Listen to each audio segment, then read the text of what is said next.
Montana Territory, 1879. The wind blew dry dust over the sun-baked town of Alder Bend as Naomi Fletcher stood on the porch of the general store, holding both her crying newborns while folks passed by pretending not to see her. "Move along, Miss Fletcher, Mrs." Colby said sharply, sweeping dust from her stoop across the way. "This ain't no place to beg." "I'm not begging," Naomi said, her voice hoarse. "I just need work." Her arms ached. One baby whimpered against her shoulder, the other suckled absently at her shirt. She had no milk left. No husband either. He'd ridden off the week after the twins were born, leaving nothing but a dent in the mattress and a note that read, "I didn't sign up for two." She hadn't cried in front of anyone, not once. But today, under that wide, punishing sky, the heat pressing down on her and the babies restless in her arms, she almost did. "Should have thought twice before laying with a man like that," a passing rancher mumbled, not even looking at her. Naomi said nothing. There was no use. Her father had died last spring. Her mother followed not long after. She had no kin left, no land. Nothing but those two babies' faith in Finn and her own stubborn heart. She turned to walk away, trying to hold both children steady, but her legs wobbled. She hadn't eaten since the day before. A sharp pain shot up her side. She stumbled, caught herself on the post, and then "I got you," a voice said behind her. She turned. A tall man was there, hat low, shirt dusty, the scent of horse and leather clinging to him like the wind. His eyes were a strange kind of gray clear, steady. He reached out and gently took Finn from her arms before she could even protest. "Easy," he said. "You look ready to fall over." She blinked at him. "Who are you?" "Name's Tobias North," he said. "Just rode in from the Ruby Valley. Saw you near drop, figured I'd help." "I don't need help," she said, hugging Faith tighter. "You do," he replied, calm as a still river, "and that's nothing to be ashamed of." Naomi looked away. "People think I'm a burden." He glanced down at the baby in his arms, then back at her. "Then I'll carry all three." She stared at him for a long second. "You don't even know me." "I don't need to," he said. "I see enough." She felt a lump rise in her throat. She swallowed it down. "You planning to just rescue every woman with a crying baby?" "No," he said. "Just you." She stepped back, her grip tightening around Faith. "Why?" "Because I want to," he said simply. "And because someone should have done it a long time ago." Naomi looked around. No one else was watching. No one else had offered, not even once. Tobias turned and started walking toward his wagon, rocking Finn gently in his arms. Naomi stood frozen for a moment, then followed him. The wagon was tied near the livery, a strong paint horse hitched to the front. He laid Finn on a folded blanket in the shade and offered his canteen to Naomi. "You drink first," he said. She did, grateful and embarrassed all at once. Her lips were cracked, her hands trembling. "I have no money," she said after a moment. "No land, no skills but mending and cooking, and I'm tired. So tired I can barely breathe." "I have a little ranch near the river," Tobias said. "It's quiet, needs fixing up. Could use someone who knows mending and cooking." She narrowed her eyes. "You offering me charity?" "No," he said. "I'm offering you a place to land."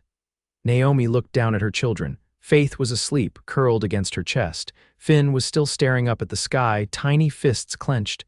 "Why are you doing this?" she asked. He paused, then said, "I've seen a lot of things. Men riding off, women left behind. Kids starving, I figure. Maybe I'm just tired of watching it happen." She studied him. There was no pity in his eyes, just something steady, something good. "I won't be anyone's burden," she said. "Then be something else," he said. "Be a mother, be a woman who deserves better. Be someone who finally gets a little peace." Naomi looked at him, then at her babies, then back again. "All right," she said. He helped her into the wagon, then lifted the twins in gently. She watched him as he worked, hands solid, movements sure, not a single wasted motion. Once they were on the road out of town, the dust behind them and the sun dipping low in the sky, Naomi leaned her head back and closed her eyes. For the first time in months, she didn't feel like running, or hiding, or fighting just to survive. Tobias glanced over at her. "You get some rest," he said. "I'll wake you when we're home." She nodded, one hand resting on Faith's tiny back, the other brushing Finn's cheek.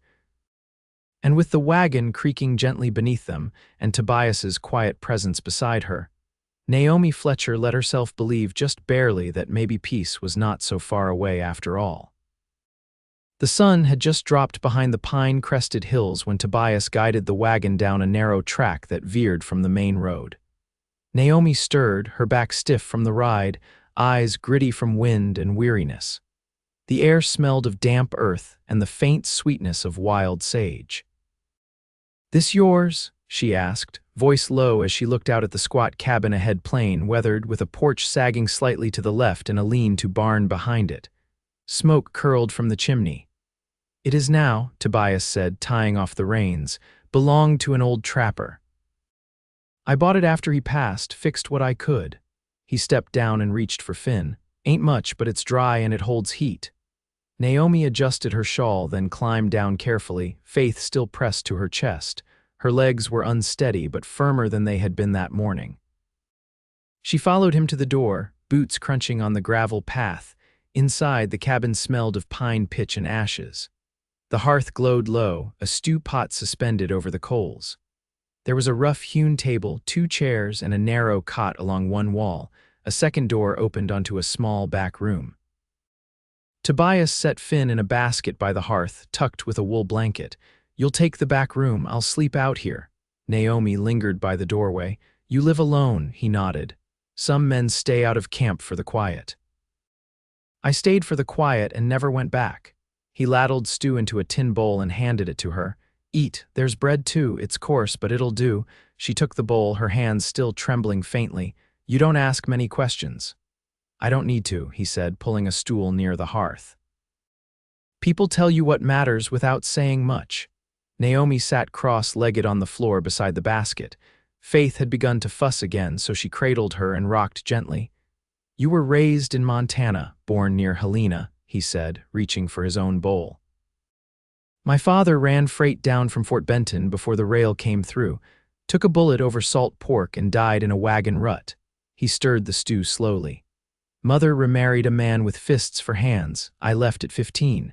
She watched him, the firelight casting sharp shadows along his jaw. "That where you learned to ride?" "That's where I learned to leave," he said. Riding came later. Naomi didn't speak for a while. The stew dulled the ache in her belly. The bread was hard but soaked up the broth well enough. She ate every bite. "I was teaching letters before I married," she said finally. "In a one-room schoolhouse near Dillon, had a shelf of books and a potbelly stove that smoked up half the room come winter." She looked down at Faith, who had finally drifted off. "I liked the quiet." "And I liked the children." Tobias nodded once. "You miss it?" "I miss being useful," she said. "I miss being someone besides the girl who made a mistake." "You're not a mistake," he said, his voice low but sure. She looked at him, not with disbelief, but something harder to name. "You don't know what people said." "I don't care what they said." The silence between them stretched, but it wasn't uncomfortable. Outside, a nighthawk called once, then again. The wind pressed gently against the shuttered windows. "I can help here," Naomi said. "I can scrub and mend and dry meat if you hunt. I can teach if there's children nearby. I'll trade work for whatever you give me." Tobias leaned forward, elbows on his knees. "You don't owe me anything. But if you want to help, I won't stop you." She nodded once, the firelight dancing in her eyes. "Then I'll start in the morning." He stood and banked the coals in the hearth. "Back rooms through there. There's a cradle and an oil lamp on the shelf." Naomi rose, careful not to wake the baby in her arms. "Good night, Mr. North." "Tobias," he said. "If you like." She paused, then said, "Good night, Tobias."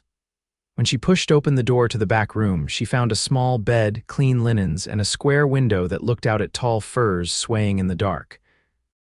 The cradle was empty but steady built, with carvings along the edge: a sun, a tree, a horse. She laid Faith gently in the cradle, then returned for Finn. Tobias had already covered him with the edge of the blanket. She lifted the basket and carried it in, setting it beside the cradle. She didn't cry. She hadn't since her mother's passing. But as she lay down and pulled the quilt over her shoulders, she let out a long breath she'd been holding for months. Outside the room, the fire crackled and the floorboards creaked softly as Tobias moved about. She listened to the quiet sounds of a man who didn't speak too much, didn't promise things he couldn't keep. and didn't flinch at the weight she carried. She closed her eyes. In the dark, a thought came to her, quiet but steady. There was still a long way to go. But for once, she wasn't walking alone. The morning came with the quiet hush of snowfall, though the sky held no clouds. Just frost, thick on the grass, and a stillness that settled into Naomi's bones as she stepped outside with Faith bundled close. The cold bit at her cheeks, but it was clean and honest, not like the wary stares she'd known in town. Tobias was already in the paddock behind the barn, mending a broken fence rail with a steady rhythm, his breath white in the air. She didn't call out. She simply watched for a moment, the way he worked, not rushed, not careless. Like he had nowhere else to be. Inside, Finn lay swaddled in the cradle, still sleeping. She'd fed them both, boiled water for washing, and folded the linens from the night before. Her hands were raw from scrubbing, but it felt good to put them to work. "Fence won't hold much," Tobias said without turning when she approached, "but it keeps the mule from wandering." She paused at the gate. "I can help," he glanced over. "You ever split cedar before?" "No," she said. "But I've watched it done." He handed her a wedge and mallet without another word. The cedar post was dry and knotted, the grain stubborn. Her first swing bounced off, the second barely cracked the surface. He didn't correct her, just kept working beside her. By midday, they had a stack of rails and a rhythm between them. Naomi didn't speak unless she had to, neither did he. But when he passed her the canteen, his fingers brushed hers and she didn't pull away. Later, while Tobias saddled the mule and rode out toward the river to check his traps, Naomi stayed behind. She wrapped the twins in shawls and carried them outside, laying them in the shade where the wind wouldn't reach. She dug into the earth near the porch, turning the soil with a rusted spade she'd found behind the barn. Not because anyone asked her to, just because the ground needed tending. By dusk, her hands were blistered, her shoulders aching. Tobias returned with a brace of rabbits and a quiet nod of approval. He didn't ask about the garden beds now taking shape by the steps. He just walked past her into the house and started skinning the catch. That night, after the stew was ladled out and the twins slept again, Naomi stood by the hearth, drying her skirt by the heat. Tobias sat at the table, sharpening his knife with slow, measured strokes. "You ever been married?" she asked, not turning. "No," he said. "There was a girl once. Back in Snake Valley, she married a clerk from Bozeman." Naomi turned to face him. "Why didn't you go after her?" Didn't see the point in chasing something already lost. She studied the lines at the corners of his eyes, the kind that came from sun and time, not laughter. "I thought I wanted a certain kind of life," she said. "A house in town, a man with soft hands. I thought that'd keep me safe." Tobias set the knife down. "Did it?" "No," she said. "It just made me quiet enough to miss the signs." He didn't offer comfort, didn't give her words she couldn't use. But when she moved to sit across from him, he pushed the plate of bread toward her without looking up. She took it, tearing off a piece with careful fingers. A wind picked up outside, rattling the shutters. Tobias leaned back in his chair, arms crossed. "I've never had anyone rely on me before," he said. Naomi looked at him. "You don't seem afraid of it." "I am," he said, "but I want to be the kind of man who carries what's needed." She folded her hands in her lap. "Even if it's more than you expected, especially then," he said. The fire snapped once, sending up a spray of sparks. Naomi didn't speak after that. She didn't have to. She simply sat there, the warmth of the room wrapping around them, the silence holding everything they weren't ready to name. When Tobias rose to check the door latch, she watched the way his shoulders squared even at rest, the way he moved like he'd already made up his mind to stay. Not just in the cabin, but with her, and the children, and all the quiet work that came with them. She stood and gathered the twins, one in each arm, and disappeared into the back room without another word. But before she closed the door, she looked back once.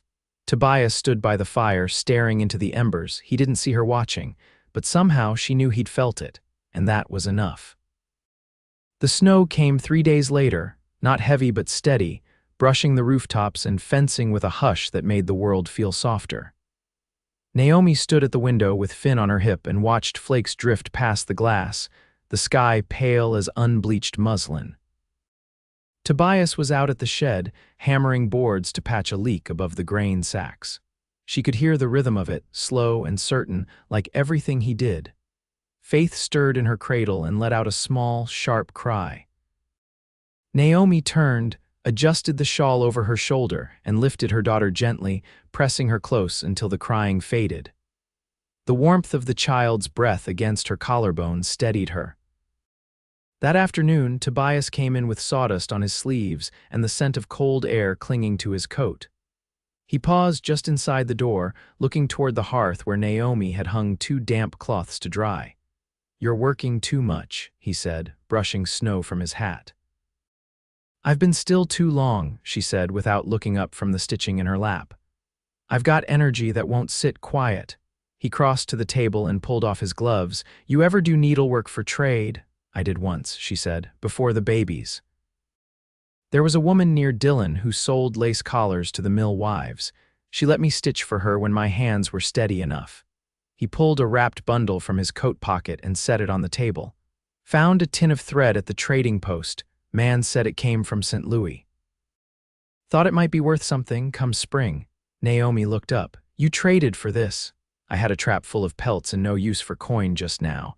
She set her stitching aside and opened the bundle. The thread was fine, dyed deep blue and rust red, wound tight on wooden spools. She touched the edge of one, testing its strength.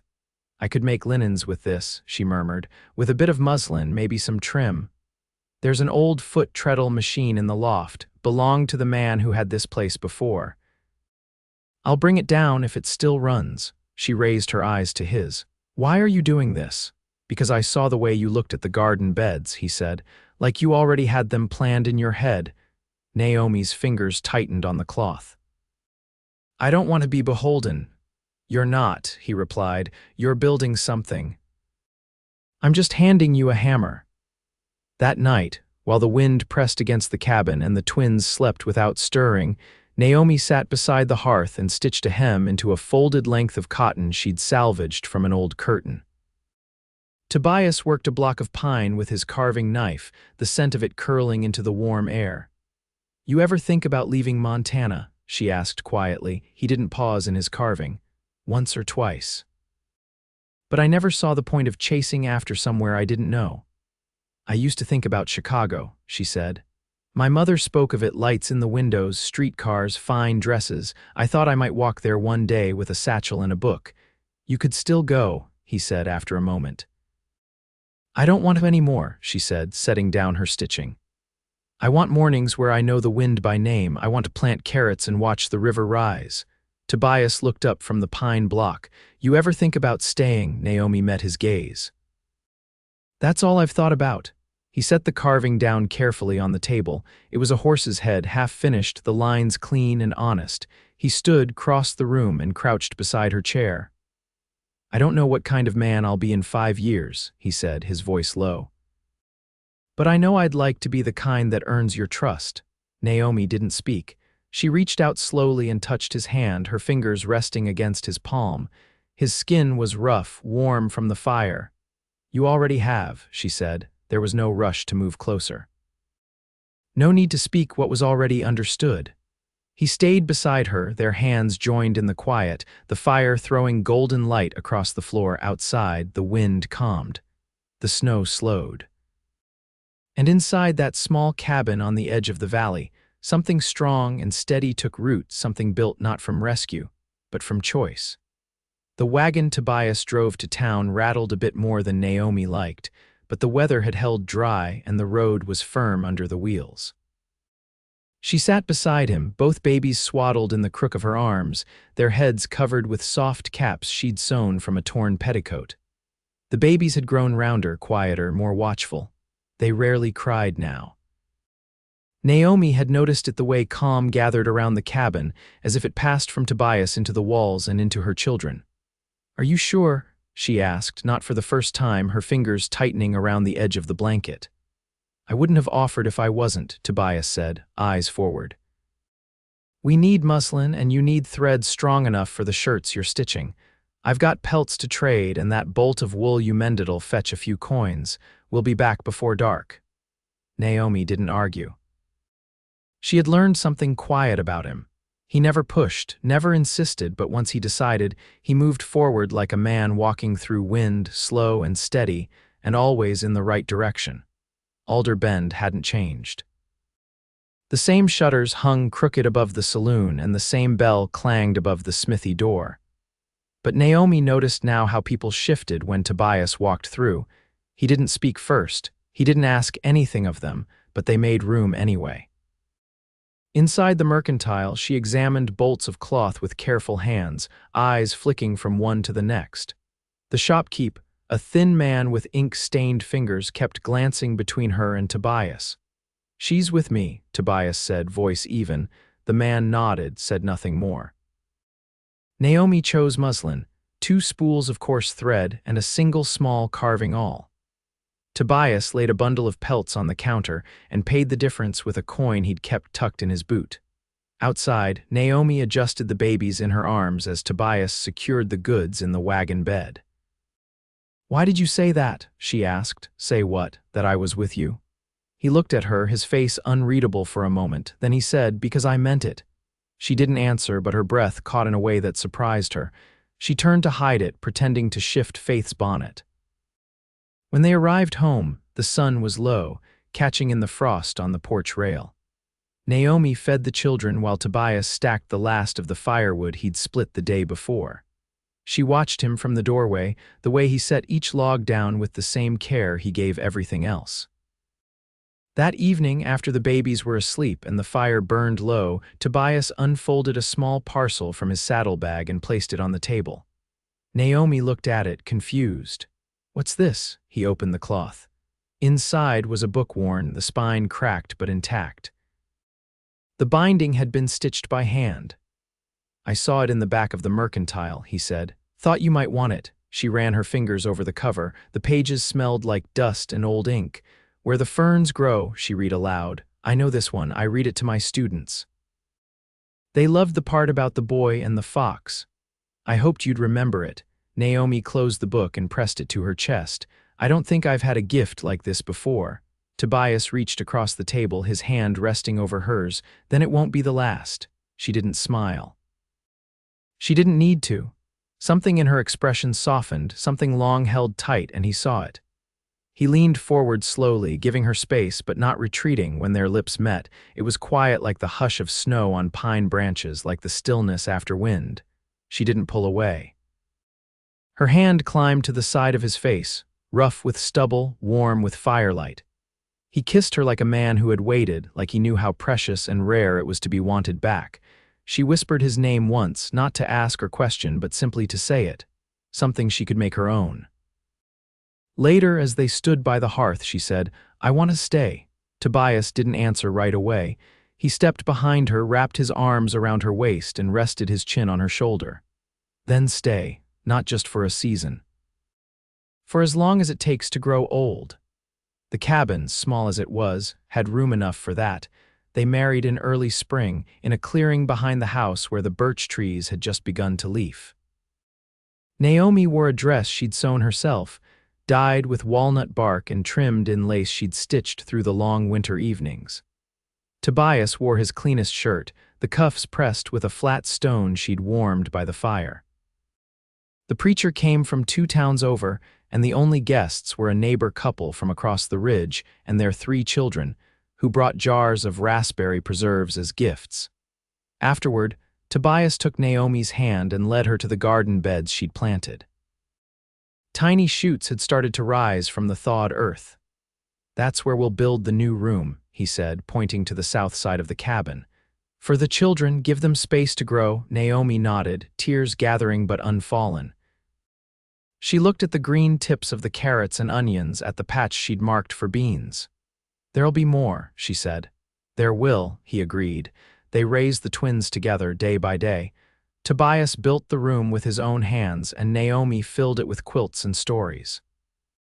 In the evenings, they read aloud from the book he'd given her, and in the quiet after, they held each other close, no words needed. Years passed. Faith grew tall and steady like her mother. Finn had his father's quiet eyes and a way with animals. The cabin, once small and spare, became warm with the smell of baking bread, worn books, and laughter. Naomi never left the valley again. She never had to. And every night, long after the lamps were out and the children dreaming, Tobias would wrap an arm around her and press a kiss to her shoulder. She would lean into him, warm and certain, and whisper, "I'm home," and she was, forever.